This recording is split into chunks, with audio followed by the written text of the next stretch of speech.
मूकं करोति वाचालं पङ्गुं लङ्घयते गिरिं यत्कृपात्तमहं वन्दे परमानन्दमाधवम्।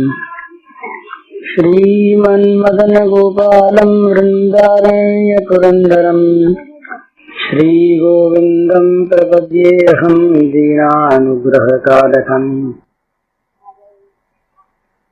वंशीविभूषितकरान्नवनीरदाभात् पीताम्बरादर्णबिम्बफलाधरोष्ठात् पूर्णेन्दुसुन्दरमुखादरविन्दनेत्रात् कृष्णात् परं किमपि तत्त्वमहं न जाने। नवजलधरवर्णं चम्पकोद्भासिकर्णम् विकसितनयनास्यं स्फुरन्मन्दहास्यम्। कनकरुचिदुकूलं चारुबर्हावचूलम् कमपि निखिलसारं नौमि गोपीकुमारम्।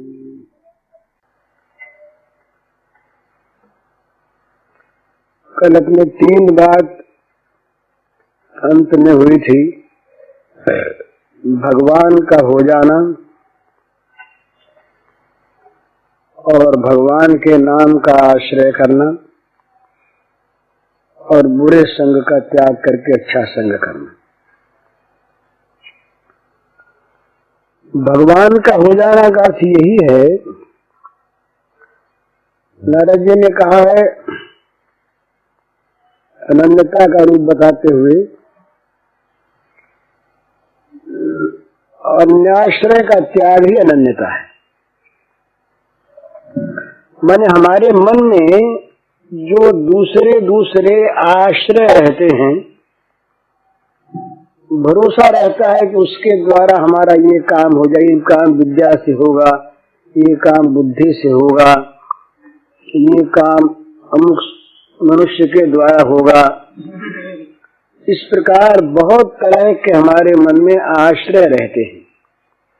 तो अन्याश्रयाणाम त्यागो अन्यता, ये सूत्र है नारद जी का। जब तक दूसरों का आश्रय है तब तक हम पूरे भगवान के नहीं हुए। पूरे भगवान के हो जाने के बाद इन सारी चीजों से हम काम भले लेंगे, तो इनका हमारे मन में आश्रय नहीं होगा। तो आश्रय न होने से जिन चीजों को हमने अपना अवलंबन मान रखा है जगत में, वो चीजें अगर न रही तो दुख नहीं होगा। ये स्वाभाविक बात है। हमें जिनसे ये आशा है, भरोसा है कि इनके द्वारा हमें सुख मिलेगा, वो वस्तुएं नहीं रहती हैं तो दुख होता है। पर जिनके लिए हमें कोई भरोसा नहीं है, आशा नहीं है, वे रहें, काम दें तो अच्छा है, न रहें तो ऐसे ही। एक भरोसो एक बल एक आश विश्वास, एक राम रघुनाथ हित चातक तुलसीदास। एक भरोसो एक बल एक आस विश्वास। भरोसा, बल, आशा और विश्वास, ये जब चारों एक में हो जाते हैं तो अन्याश्रय का त्याग माना जाता है। दूसरे का भरोसा नहीं, दूसरे का बल नहीं, दूसरे की आशा नहीं, दूसरे पर विश्वास नहीं, तो अन्याश्रय का त्याग हो गया। इसी का नाम है हम भगवान के हो गए। और ये एक सिद्ध बात है। जब मनुष्य को कहीं पर पक्का भरोसा होता है तो दूसरी चीज बीच में आती है तो उसकी तरफ ध्यान नहीं जाता। ये भगवान ने तुष्यंती च रमंती च 2 चीज कही गीता में, तुष्यंती और रमंती। वो कहते हैं कि बस मेरे में ही वो संतुष्ट हैं, और कुछ चाहिए और किसी के द्वारा कुछ हो जाएगा, ये कुछ नहीं। और मेरे में ही वो प्रीति करते रमते हैं। उनके मन का जो रमण है, प्रीति है, रति है, वो केवल मेरे में ही है। इसलिए वो मुझको छोड़कर और किसी तरफ ताकते नहीं, झांकते नहीं, देखते नहीं, आशा नहीं करते, भरोसा नहीं करते। तो इसीलिए हमारे यहाँ ये पतिव्रता का आदर्श संतों ने माना है। उत्तम के अस बस मन माही, सपने आन पुरुष जग नाही। उत्तम पतिव्रता का लक्षण बताते हुए तुलसीदास जी कहते हैं कि उसके मन का एक निश्चय होता है कि जगत में दूसरा पुरुष नहीं है। पुरुष कोई हो, पुरुष की कहीं कल्पना हो, तब कहीं उसकी तरफ वृत्ति जाए, पुरुष ही नहीं है दूसरा। मध्यम परपति देख ही कैसे, भ्राता पिता पुत्र निज जैसे। ये मध्यम पतिव्रता है, जिसके दूसरे पुरुष की सत्ता तो जिसकी कल्पना में है, पर प्रतिभाव की कल्पना नहीं है। जो बड़ा है उसको अपना पिता समझती है, बराबर वाले को भाई समझती है और छोटे को पुत्र समझती है। तो पर यहाँ कल्पना है, इसलिए मध्यम दर्जा इसका आ गया। इसी प्रकार जो भगवान के अनन्य भक्त हैं, जो भगवान के हो गए हैं, उनकी दृष्टि में दूसरे की सत्ता नहीं है। एक तो फिर वो जगत में व्यवहार कैसे करते हैं, तो मानो सब ही राम के नाते। इतना संबंध है, नाते नेह राम सो मनियत, सुहृद सुसेग जहां लो। जहां तक भी संसार में सुहृद हैं और सुसेग हैं, सुहृद माने प्यारे और सुसेग माने अच्छी तरह से सेवा करने योग्य, जितने भी हैं वे सब के सब भगवान के संबंध से संबंधित हैं, इसीलिए हैं। और भगवान के संबंध से संबंधित न हो तो हमारा उनसे कोई वास्ता नहीं, कोई लेन देन नहीं, कोई संसर्ग नहीं, कोई संपर्क नहीं, कोई उनसे आशा भरोसा कुछ नहीं। जैसे पतिव्रता स्त्री पति के संबंध से सबका संबंध मानती है, पति के संबंध का जहाँ संबंध नहीं वहाँ उसका कोई संबंध नहीं, पर वो संबंध जो मानती है वो पति के संबंध से मानती है, सीधा नहीं मानती।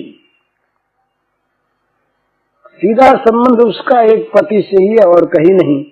इसी प्रकार जगत के व्यवहार में अगर कहीं संबंध रखना पड़े मनुष्य को, तो वो भगवान की सेवा के लिए, उनकी प्रसन्नता के लिए, उनकी राजी के लिए संबंध रहे, बाकी संबंध उन्हीं से है। ये है उनका हो जाना, राम का हो ही राम को। और ये सबसे बड़ी अड़चन जो, इसीलिए पहली बात ये कही, सबसे बड़ी अड़चन जो हमारे जीवन में है वो यही है कि हम भगवान के न होकर बहुतों के हो रहे हैं, एक दो के नहीं हो रहे हैं। हमारी तो बड़ी मन की जो स्थिति है और हमारी बुद्धि का जो निश्चय है वो तो सर्वथा व्यभिचारी निश्चय है। कहीं ये काम धन से हो जाएगा, ये पुत्र से हो जाएगा, ये मकान से हो जाएगा, ये जमीन से हो जाएगा, ये अमुक आदमी से हो जाएगा। न मालूम कितनी जगह है हम अपने काम की सफलता के लिए वृत्तियों को दौड़ाते हैं और कितनों का हम आश्रय किए हुए हैं मन में। तो जब तक हमारे मन में ये दूसरों का बहुत बड़ा लंबा चौड़ा अनंत आश्रय है, तब तक भगवान से हमारा संपर्क होने पर भी दूर है। अन्याभिलाषिता शून्यम कहा, अन्याभिलाष हो ही नहीं, अन्य से नहीं और अन्य प्रकार की नहीं, दूसरे से आशा नहीं और भगवान को छोड़ के दूसरी वस्तु के लिए नहीं। भगवान से भी आशा करे, यद्यपि भगवान से आशा करने में पाप नहीं है, पर भगवान से भी आशा करता है वो तो केवल भगवत प्रेम की करता हो, कोई करता। अनन्य ममता विष्णु और ममता प्रेम संज्ञकम, ये नारद पांचरात्र का सिद्धांत है कि ममता एकमात्र भगवान में हो, अनन्य ममता हो और कहीं ममता नहीं रहे, और वो भगवान में जो ममता हो वो भी केवल प्रेम को लेकर के हो, उसमें भी कोई और हेतु न हो। हमारी ममता कईयों से होती है, ये मेरा है तो मेरा है तो मुझे सुख देगा, मेरा है तो मेरा काम कर देगा, मेरा है तो मेरी बात मान करके फलाने आदमी से लड़ लेगा। ये मन अपनी चीज को, चाहे वो राजस में, चाहे तामस में, चाहे सात्विक में, मेरी चीज से हम काम लेना चाहते हैं, तो ये ममता प्रेम संज्ञक नहीं है। हम ममता भी करें, ममता करें उसी के लिए, ममता भी हो, ममता हो केवल उसी के लिए, अपने लिए नहीं। ये बड़ी पवित्र ममता है, तो इसमें हम भगवान के हो गए, तो हम न मालूम कितनों के बन रहे हैं। हमारा तो ये अनेक चित्त विभ्रांता, मोह जाल समावृता, भगवान ने कहा अनेक चित्त विभ्रांता, चित्त कहीं एक जगह टिका हुआ है ही नहीं, जगह जगह भटक रहा है, जगह जगह भटक रहा है, न मालूम कितनों की आशा करता है, कितनों से उम्मीद रखता है, पता ही नहीं है। अनंत अनंत आशाएं लिए हुए हैं और वो अनंत अनंत प्राणियों से, अनंत अनंत वस्तुओं से है। इस प्रकार के चित्त से भगवान का स्मरण जो है वो होता है, तो इन वस्तुओं के लिए होता है, वो भी अच्छा है। ये एक चीज और ध्यान में देने की बड़ी आशा की बात है, ये पाप और भगवान का भजन, ये दोनों अगर साथ साथ चलने लगे, साथ साथ, तो पाप में वो ताकत नहीं कि साथ चल सके, साथ रहते ही पाप मरने लगेगा और पीछे रह जाएगा, पीछे रह करके जल जाएगा। नामनोस्त यावत ये शक्ति पाप निर्हरने हरे, तावत कर्तुम न शक्नोषि पातकम पातके जनई। पर ये बात कहीं नहीं जाती, इसलिए कि फिर मनुष्य पाप करने की छूट मान लेता है। पाप करो क्या हर्ज है, आज पाप किया कल नाम ले लेंगे, माला फेर लेंगे। ये तो उसके लिए है जो पाप छोड़ना चाहता है पर परिस्थिति बस स्वभाव बन नहीं पाता, तो भजन खूब करता है, तो वो उसका जो पाप है भजन नाश कर देता है। पर जो भजन को पाप में सहायक बनाता है जानबूझकर, कंठी पहनता इसीलिए है कि लोग उसे अच्छा समझ करके ठगाए जाएं, तो वहां तो मामला गड़बड़ है। एक 100-150 वर्ष पहले की बात है, बम्बई में सच्ची घटना है, इंपीरियल बैंक था उस समय, इंपीरियल बैंक था, तो एक फर्म था, तो वो रामानुज संप्रदाय के थे, वो सिंह धारण तिलक किया करते थे, दो तरफ सफेद बीच में लाल, वो भगवान का बड़ा सुंदर मंगलमय चिन्ह है। तो बैंक से उसका खाता था, उस व्यापारी का, बैंक में कोई 50,000 रुपए की भूल हो गई, और ऐसी भूल हुई कि बैंक वालों को उसका पता लग ही नहीं सकता। तो उन्होंने आकर के बैंक से पूछा, बैंक ने कहा हमारे खाता ठीक है, कोई तो बोल देख लिया कुछ नहीं, तो उसे 50,000 रुपए ला करके दे दिए और बता दिया कि ये भूल है। तो कहा भाई तुम बड़े अच्छे आदमी हो, तो उन्होंने कहा कि हमारा कुछ अच्छापन नहीं है, ये भगवान रामानुज का प्रताप है, हम उनके अनुयायी हैं और उनकी कृपा से हमारी बुद्धि ऐसी रहती है। तो बोले उनका क्या निशान, बोले हम देखिए तिलक लगाते हैं, चक्रांकित हैं, बड़ा अच्छा। वो साहब जो अंग्रेज था उस पर बड़ा प्रभाव पड़ा। उसका ट्रांसफर हो गया, वो गया विलायत। जाते समय उसने जो दूसरा मैनेजर आया उससे कहा कि देखो भाई, ये जो इस तिलक वाले हैं, डब्लू मार्का वाले, ये सब बड़े अच्छे आदमी होते हैं, उनका विश्वास करने में कोई आपत्ति नहीं। वो कह गया, उसने मान लिया, ये सच्ची घटना है, उसने मान लिया। अब वो जो लोग वैसे उनका बड़ा विश्वास करते, तो अच्छे लोग भी आते ही थे बहुत। तो ये बात लोगों में फैल गई, ये साहब जो है ये इस तिलक वालों के साथ तो ऐसा बर्ताव करता है कि ओवरड्राफ्ट हो, चाहे उनका रुपया न जमा हो, रुपया मांगने हो उधार दे दे, हर तरह से वो दे दे। तो लोगों ने समझा ये बड़ा अच्छा तरीका है, तो तिलक लगाना शुरू कर दिया। उसमें लगता क्या है, वो लगा लगा के जाने लगे। कोई 3-4 लाख रुपया ठग करके ले गए लोग। तब कहा, बोले ये क्या बात है? बोले ये तो बोले बड़ी भूल में थी। तो कहा कि बोले ऐसे वाले जो हैं उनको बैंक में मत आने दिया करो। तो बैंक में ही आए थे। तो मतलब कहने का यह है कि नाम, भगवान का भजन, भगवान की भक्ति बड़े से बड़े पाप का नाश करने में समर्थ है। पाप करता हुआ आदमी भी अगर पाप से बचना चाहता है, न बच सकता है, पर भजन करता है तो उसका पाप भगवान नाश कर देंगे, उसके पाप को भगवान जला देंगे। लेकिन जो पाप करने के लिए भजन का प्रयोग करे, पुलिस को पैरे पर बैठा के चोरी करे, और पुलिस अगर ठीक सच्ची पुलिस है, मिली हुई नहीं है, तो उस आदमी का बचाव नहीं हो सकता। इसीलिए हमारे यहाँ शास्त्रों में आया कि ये भजन के सहारे और तीर्थ के सहारे जो जानबूझकर पाप किए जाते हैं, वो पाप बज्रलेप हो जाते हैं, वो सहज में बिना फल पाए छूटते हैं।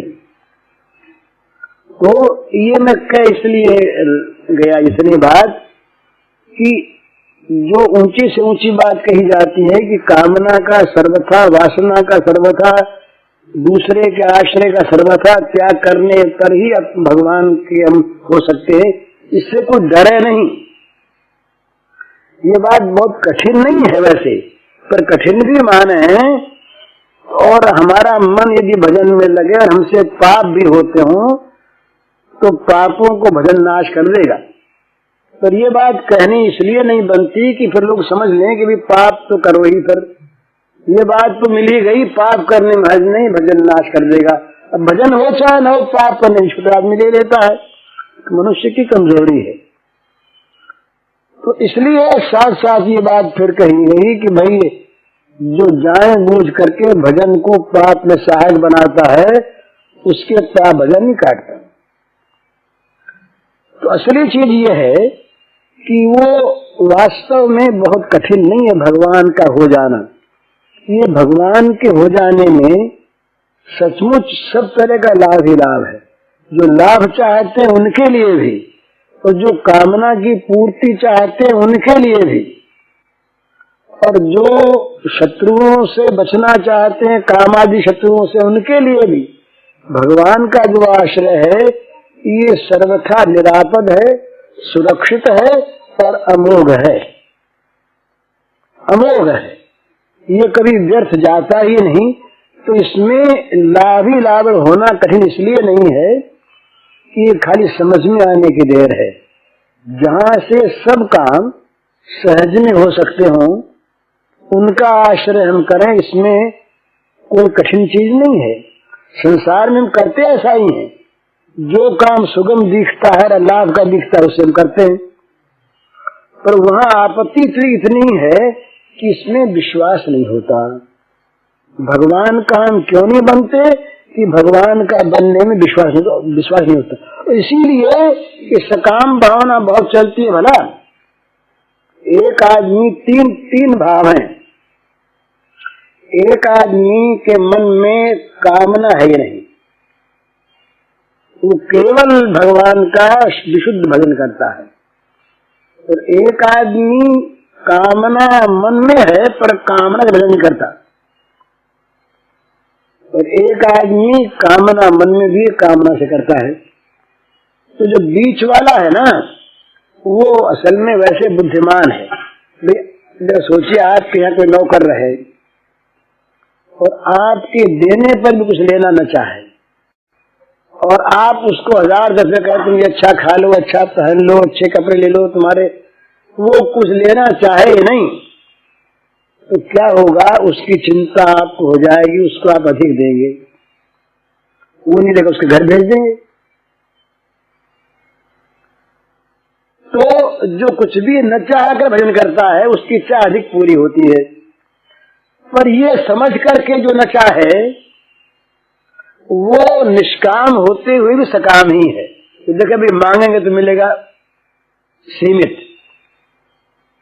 नौकरी तो जितनी होगी उतनी मिलेगी, और नौकरी लेंगे नहीं तो मालिक बड़ा उदार है, ये अधिक दे देगा, इसलिए लो मत, मांगो मत। तो ये न मांगना भी मांगना है ये, पर इसमें न मांगने वाला रहता लाभ में इसमें को समझे नहीं। ये तो कोई कंजूस मालिक हो वहां तो मामला गड़बड़ है वहां तो मामला गड़बड़ है। पर जो इतना उदार है कि जिसका काम ही रात दिन देना है, और देने बिना उसे रहा नहीं जाता, मांगे 1 दे 5, ऐसा जो मालिक है वहां पर न मांगने वाला अधिक लाभ में रहता है। तो भगवान से न मांगने वाला अधिक लाभ में रहता है, ये निश्चित बात है। भगवान से जो मांगता है उसको तो मांगी चीज ही मिलती है, यद्यपि उसके साथ भगवान अपनी भक्ति जोड़ लेते हैं, आखिर उसको लिए बिना रहते हैं नहीं, ले ही लेते हैं उसको। ये एक भक्त ने कहा कि भाई हमारे स्वामी के इधर तुम आया मत करो। बोले क्यों? बोले आओगे तो तुम लुट जाओगे। लुटेंगे कैसे? बोले उसका स्वभाव यही है, तुम चाहे लूटने आओ पर वो तुम्हें लूट लेगा। भगवान को चाहे तुम लूटने आओ, चाहे भगवान से मांगो ही मांगो, सभी कुछ मांग लो, पर वो ऐसे उनके साथ करके कहीं मन जुड़ गया तो तुम्हारा मांगना तो हो जाएगा आगे जाके बंद, और वो तुमको ले लेंगे छोड़ेंगे नहीं। ये गीता में ये चीज है, अंतवत् फलम तेषां तद्भवत् निरसान देवाम देवयजो यान्ति मद भक्ता यान्ति मामपि। गीता के 7वें अध्याय में 4 प्रकार के भक्तों का वर्णन किया भगवान ने, आर्त भक्त, जिज्ञासु भक्त, अर्थार्थी भक्त और ज्ञानी भक्त।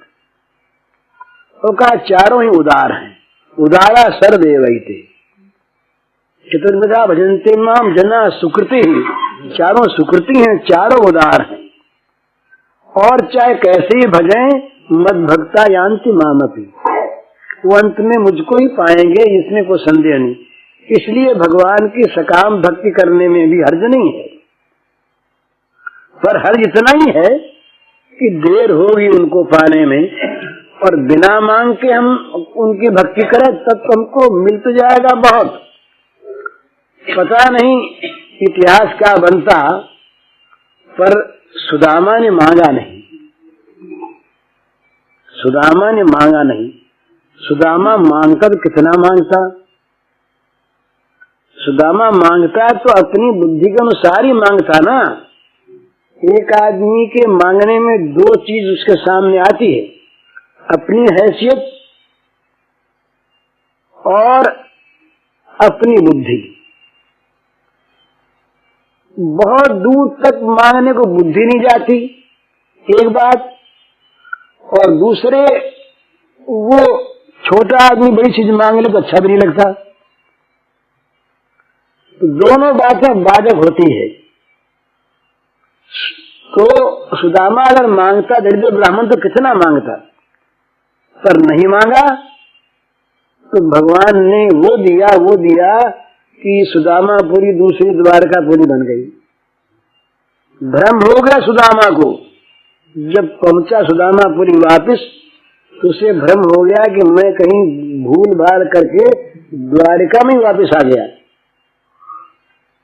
क्योंकि वो द्वारका वाले सारे महल, द्वारका वाली सारी अट्टालिकाएं, द्वारिका के सारे नौकर चाकर चौकीदार सिपाही सब जुगतियां घूम रहे हैं, वैसे ही महल बने। देखा मैं कहाँ आ गया। तो न मांगने पर उदार जो मालिक होते हैं वो सकुचा जाते हैं, मांगने वाले सामने तो सकुचाते नहीं, मांग लिया बस कोई बात नहीं।